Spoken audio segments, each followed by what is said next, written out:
Tracy's husband didn't just divorce her, he dumped her via text, while she was lying in a hospital bed, 4 hours after she lost their baby. He left her for his side chick. He thought Tracy was damaged goods. He didn't know that the woman holding her dead baby was about to inherit £70 million. Let's go back to how it all started. It was a Saturday morning in June.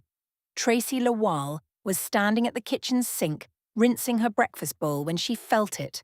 A warm, thick trickle running down her left leg. She was 21 weeks pregnant.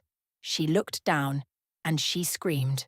Tony came in from the living room. He looked at her. He looked at the blood. Something moved across his face, not horror, not panic, something closer to irritation. Call 999. What are you screaming for? Call 999. She called 999. The ambulance came.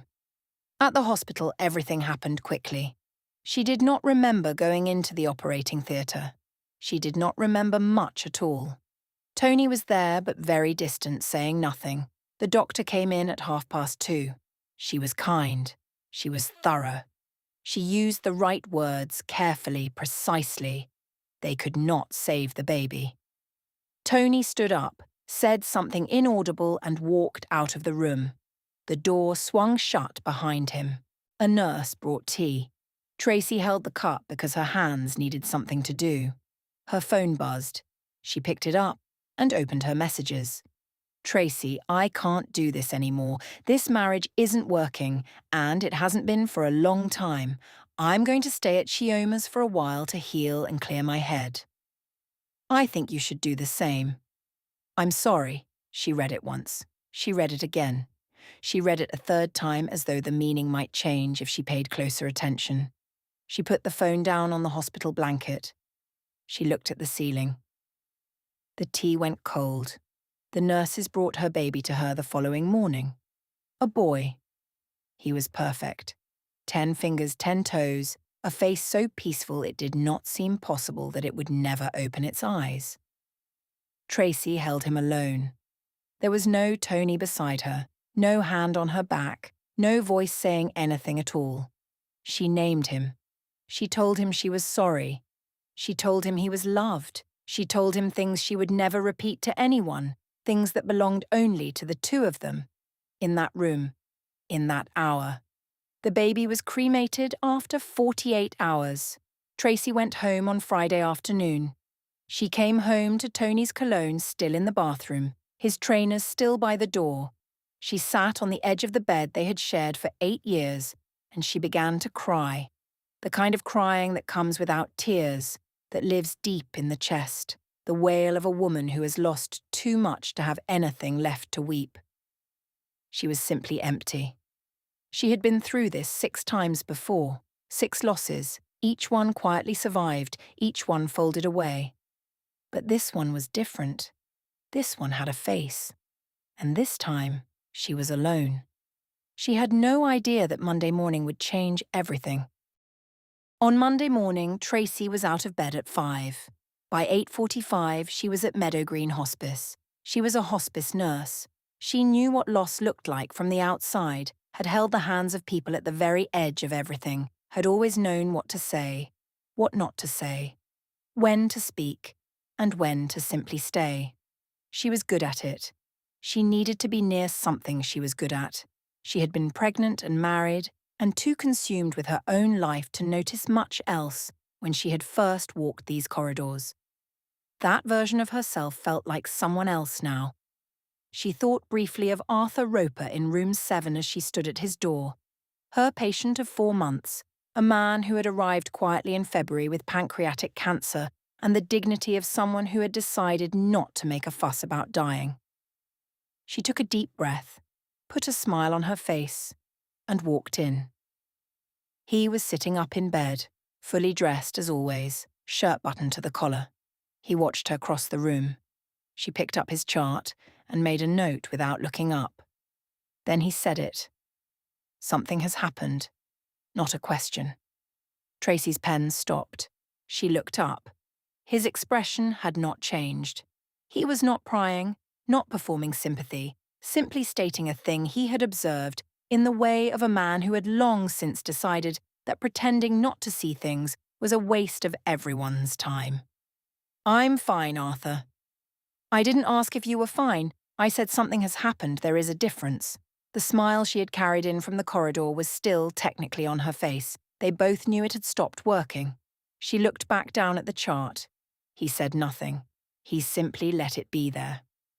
She thought about the baby, about going home to an empty flat, about the fact that 4 days ago she had a husband and a baby, and now she had neither.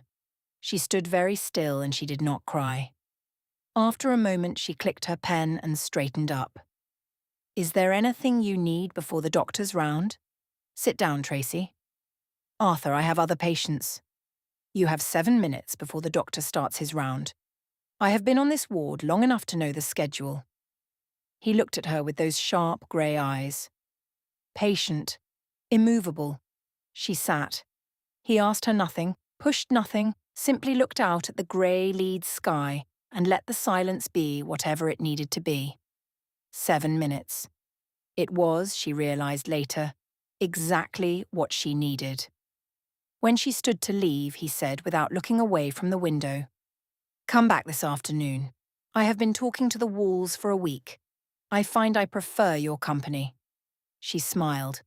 A real one this time, small but genuine, patted his hand gently and said she would be back.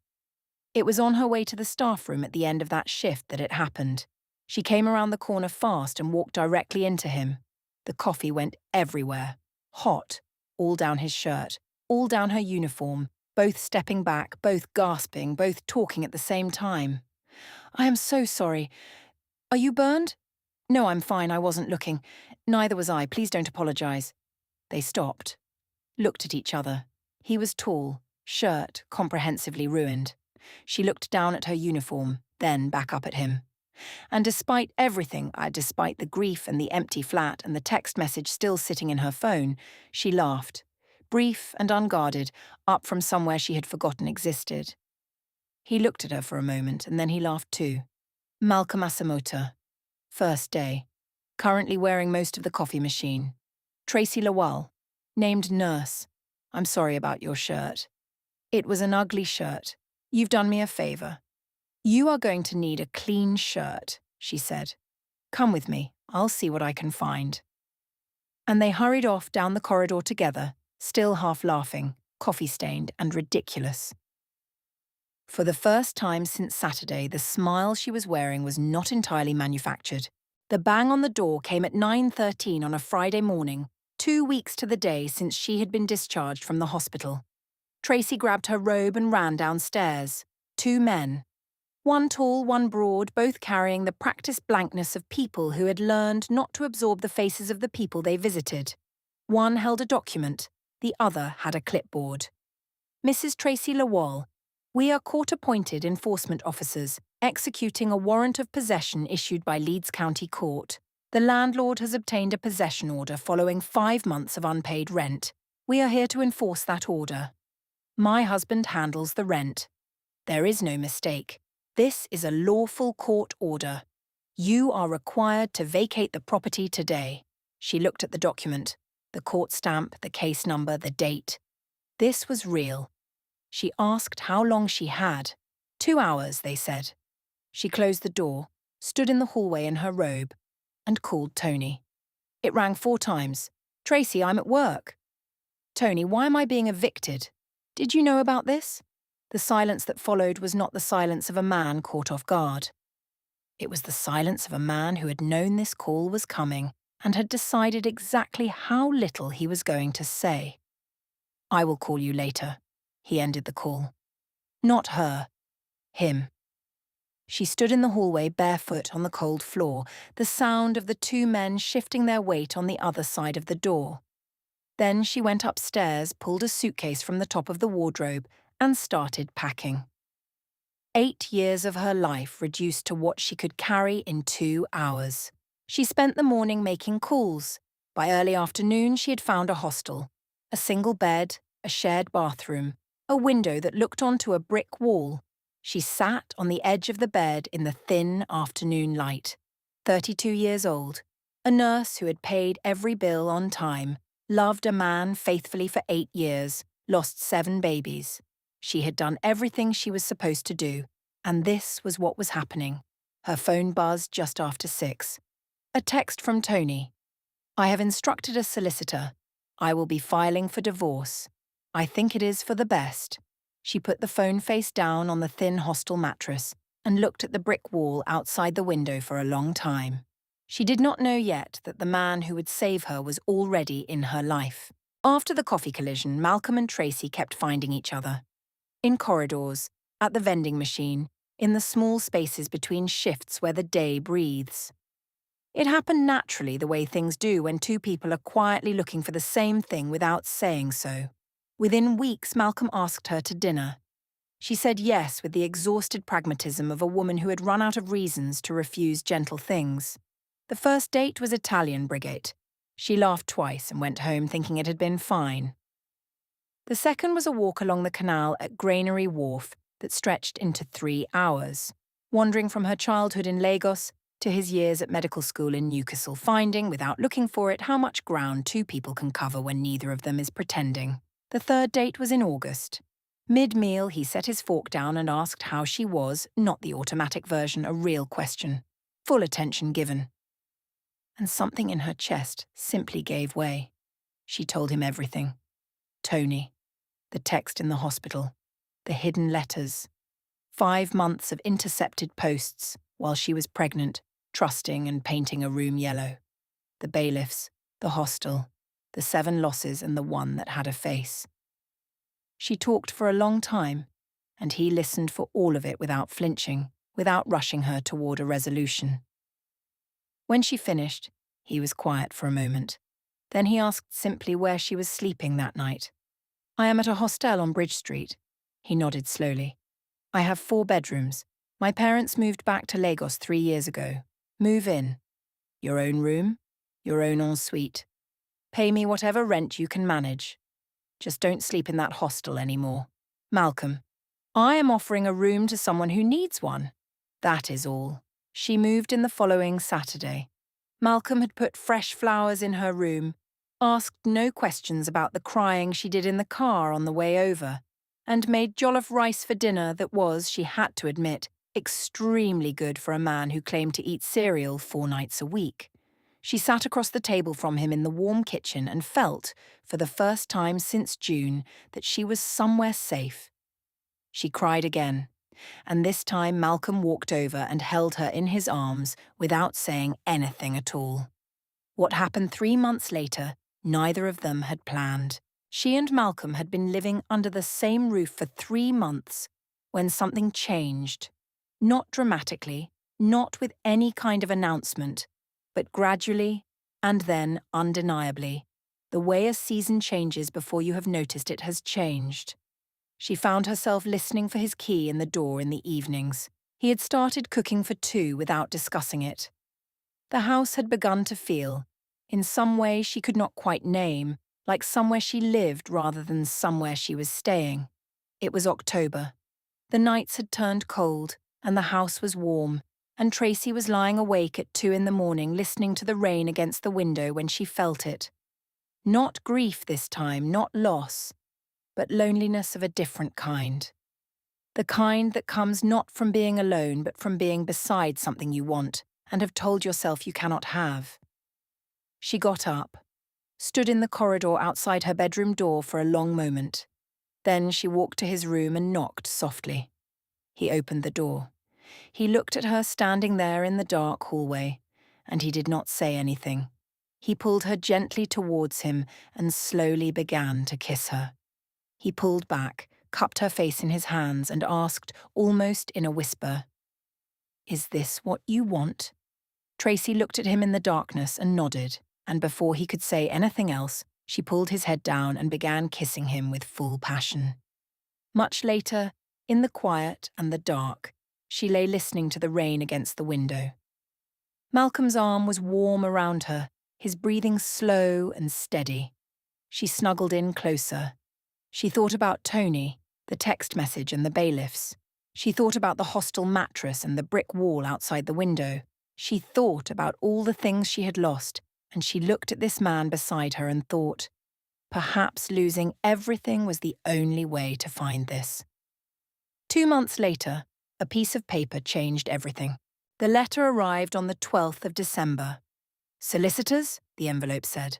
Tracy opened it at the kitchen table, read it twice and sat very still for a moment. Then she called Malcolm downstairs. The divorce is finalised, she said. He sat across from her. He looked at the letter, then at her face, reading it carefully the way he always did. Not rushing, not filling the space with the wrong thing. How do you feel? She thought about it honestly. Like a chapter has closed, she said. Like I can breathe in a direction I couldn't breathe before. He nodded slowly. Then he said, "Come to Paris with me for Christmas." Malcolm, just Paris, just Christmas. Come. She looked at him for a long moment. Then she said yes. They flew on the 23rd. Paris in December received them like a secret. Half asleep and luminous, Christmas lights bleeding gold into the wet streets, the Seine moving darkly beneath bridges that had watched 1,000 years pass over them. Christmas morning was cold and pale and still. Malcolm was already dressed when she came downstairs, 2 cups of coffee in his hands, the city spread out behind him in the early light. They walked out together into the quiet streets, footsteps soft on the damp stone, the city holding its breath before it woke. They reached the bridge just as the first proper light broke over the rooftops. Malcolm stopped walking. He turned to face her. And she knew, before his hand moved to his coat pocket, before his knee touched the cold stone of the bridge, she knew what was coming. And she felt the whole weight of the last 18 months rise in her chest at once.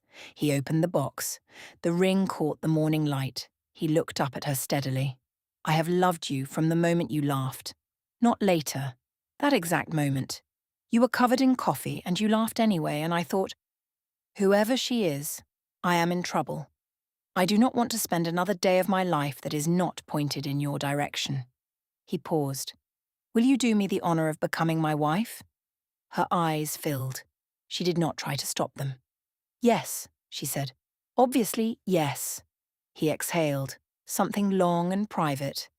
And then his arms were around her, and she was laughing and crying at the same time, the way you only do when something is too large for just one feeling, and Paris woke slowly around them, entirely indifferent to the fact that everything had just changed.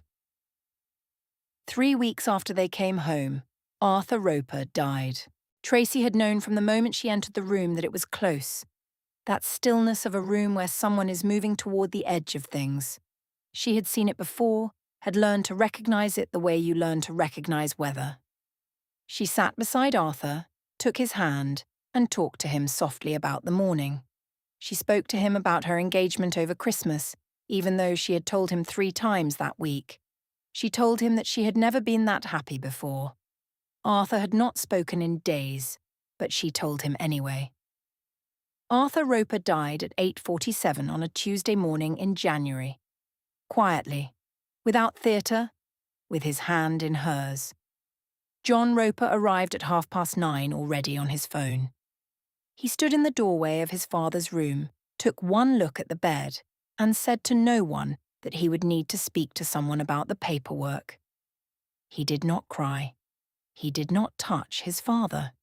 He was back in the corridor within 10 minutes, phone to his ear, already talking about the estate. Tracy offered her condolences and meant none of them, and left the room to see her next patient. She ran into Malcolm in the corridor an hour later and told him. He looked at her face and pulled her into a proper hug, the kind that holds rather than comforts, and for a moment she let herself be held. Then he stepped back, looked at her steadily and said, "I'll be late tonight. Wait up for me so we can talk."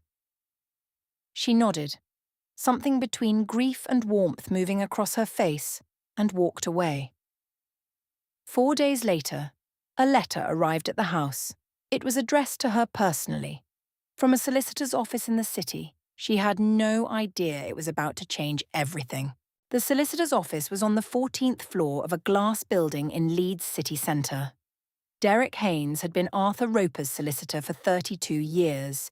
and he had the manner of a man who had delivered news of all kinds across a desk for a very long time and had learned to do it without theatre. Tracy sat across from him with Malcolm beside her. The letter had said only that she was a named beneficiary in the estate of Arthur James Roper, and that her attendance was required for the formal reading of the will. Derek opened the document and read, Arthur had left Tracy his entire liquid estate, 70 million. And his current home, a 6-bedroom house with a swimming pool and a pool house. To his son John, Arthur had left the flat on Kirkstall Road, the first property he had ever owned, the flat where John had been born, the place that held whatever remained of what they had once been to each other. The rest of the estate went to 3 named charities. There was a personal note, written to Tracy by Arthur. I watched you carry more than any person should, and never once make it anyone else's problem.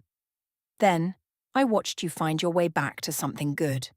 Consider this money a contribution to a life that has already earned itself. Go to Ibadan and visit your family.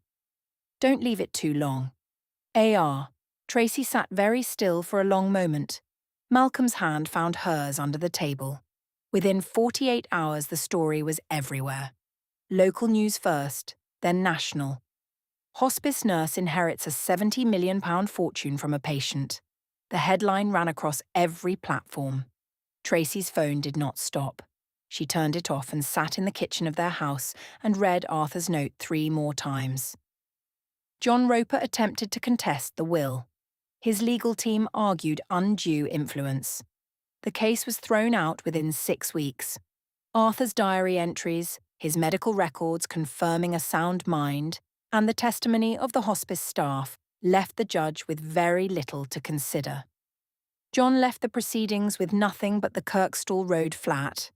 And then, from somewhere Tracy had not expected, a message arrived. Tony had seen the news. Of course he had. £70 million was not a figure that stayed quiet, and the story had been everywhere. His messages started the day after the headlines. First one, then several, then a sustained campaign of carefully worded remorse. Tracy read them all. She did not respond to any of them, but when he called, or the 4th call, she answered. Hello, Tracy. Hi, Tony. He had been thinking about her constantly. He had made terrible choices. He had been in a dark place. The miscarriage had affected him more than he had shown. He had handled everything catastrophically wrong, and he was deeply, genuinely sorry. He had missed her every single day. She let him finish. Then she said she would meet him in a coffee shop in town the next day. He was already at the table when she arrived, with a large bouquet of flowers, the expensive kind. He was in a new jacket with the careful grooming of a man who had thought hard about this meeting. He stood up when he saw her, a big smile on his face, and handed her the bouquet. She took the flowers and sat down without smiling back. He talked. He was sorry. He had always loved her. He had been foolish and frightened, and Kioma had meant nothing. He could see now with absolute clarity that Tracy was the person he was supposed to be with, and if she could find any way at all to consider, she let him finish. Then she looked at him across the table.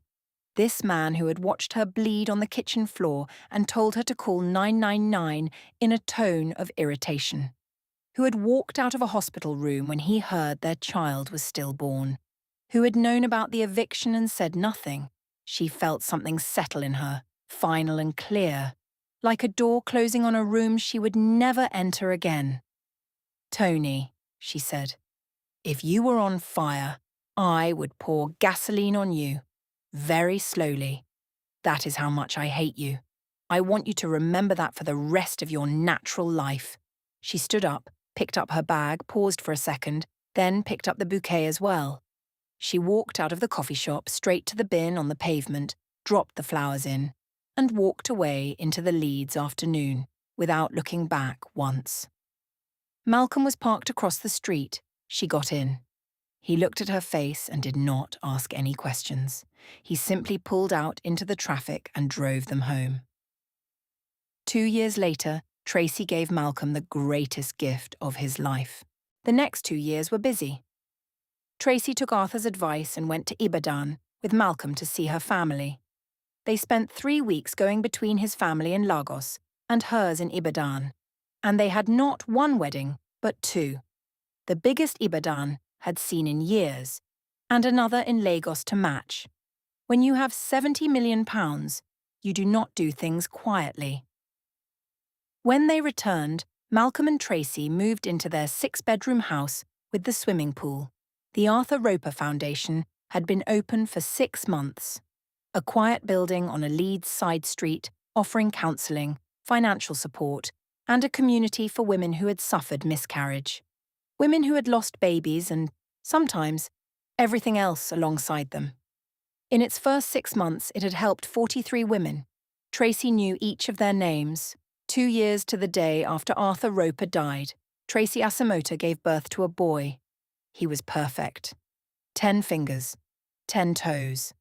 A face that looked, she thought, like the beginning of something rather than the end. She held him in the hospital room with Malcolm beside her, his hand in hers this time, and she looked at this small new person and felt the full measure of everything it had taken to arrive at this moment. Not just the joy of it, but the cost of it. Every loss, every flaw, every door that had closed. She understood now that none of it had been wasted. Every single piece of it had been the price of this room, this man, this child. She named the baby Malcolm Arthur. Malcolm said nothing for a long time. He just looked at his son, then at his wife, then back at his son, with the expression of a man who has been given more than he knows how to hold. Tracy looked down at her boy, and Arthur's words came to her quietly, the way the truest things always do. Don't leave it too long. She had not. Where are you viewing from? If this story held your attention, please like and subscribe for more stories like this.